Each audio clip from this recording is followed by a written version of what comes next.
Hello बाळांनो, आज आपण MHT-CET 2023 रोटेशनल डायनॅमिक्समधील क्वेश्चन नंबर 2 बघणार आहे. तर क्वेश्चन काय बघा बरं. A solid sphere rolls without slipping on an incline plane at an angle theta. म्हणजे काय सांगितलं बघा, एक सॉलिड स्पियर आहे, तो काय होते, तो रोल होते विदाउट स्लिपिंग. कशावर तर एका इनक्लाइन प्लेनवर.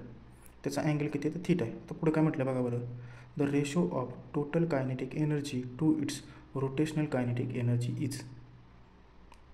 आता आपल्याला इथं देताना कशाचा रेशो विचारला आहे, तर सॉलिड स्पियरच्या टोटल कायनेटिक एनर्जी आणि सॉलिड स्पियरची रोटेशनल कायनेटिक एनर्जी. आता त्याच्यासाठी आपल्याला सॉलिड स्पियरच्या मोमेंट ऑफ इनर्शियाचा फॉर्म्युला माहीत पाहिजे. मग सॉलिड स्पियरच्या मोमेंट ऑफ इनर्शियाचा फॉर्म्युला काय असतो, तर I = 2/5 mr². बरोबर. आता ह्याच मोमेंट ऑफ इनर्शियाचा फॉर्म्युला इन टर्म्स ऑफ आपल्याला काय पाहिजे, रेडियस ऑफ व्हेरिएशन. तो फॉर्म्युला काय असतो, mk². आता ह्याच्यामध्ये एम काही तर सेम आहे, म्हणजे इथं एम गेट काय होणार आहे, कॅन्सल. आणि आपल्याला कशाची व्हॅल्यू मिळणार आहे, k²ची. मग k² = काय म्हणते आपल्याला 2/5 r².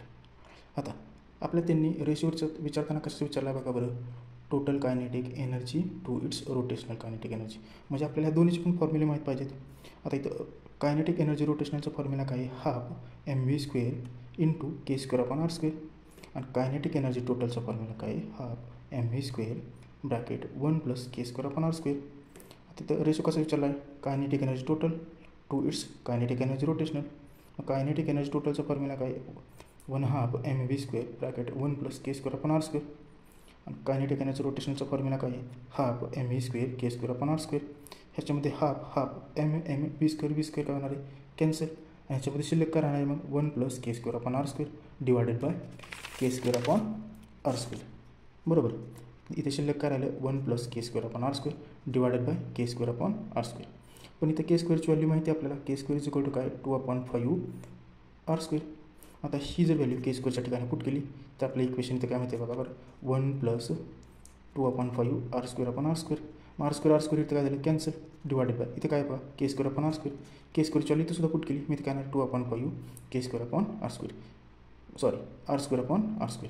इथं r² परत इथं काय झालं, कॅन्सल. म्हणजे ह्याच्यामध्ये शिल्लक काय राहते, 1 + 2/5 डिवायडेड बाय 2/5. 1 + 2/5 म्हणजेच काय असणार आहे, 7/5 डिवाइड बाय 2/5. ह्याच्यामध्ये कॅन्सल काय होणार आहे, 5 गेट काय होणार आहे, कॅन्सल. इथं आपल्याला kinetic energy total to its kinetic energy rotational ह्याचा रेशो काय मिळते, 7/2.